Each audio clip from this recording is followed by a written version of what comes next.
O peche da pescaría do Xurelo supuxo un duro revés para os cerqueiros que dependían en gran medida desta especie. Son moitos os que agora decidiron acollerse ao paro voluntario que establece axudas compensatorias para tripulantes e armadores. Especialmente aqueles barcos máis pequenos que non poden desplazarse ata o Cantábrico para participar na costeira da Anchoa e da Xarda poderán cesar a actividade entre 1 e 3 meses. Estes barcos pequenos que tiñanos aquí aguantábanos a cofradía hasta que viñanos para baixo. Todos os anos, toda a vida, amigo.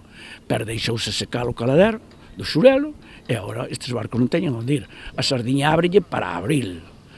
Uns barcos que non se podan desplazar ao País Vasco ou por aí para coller esas 4 xardas e pescar a anchoa, a ruína total. Así están agora vendendo as cotas os homes para desfacer os barcos. Isto non ten perdón de Dios. Dende a Cerga consideran que este paro é tan só un parche e que deberían terse adoptado medidas moito antes, en lugar de esquilmar o caladoiro.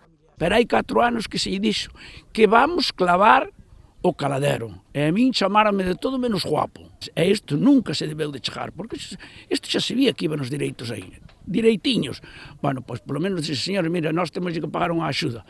Ou en Seguridade Social, ou darlle algo aos traballadores, ou quitarlle unha folla da Seguridade Social dun mes, ou que sea. Pero busquen ustedes o mes que lle vaya ben. Pero agora que che dixen a ti, bueno, pois antes de outubro. Pero en outubro colles sardiñas. Se paras, que vas por unha axuda de nada a parar de coller sardiñas que despois sabes que serra e se acabou.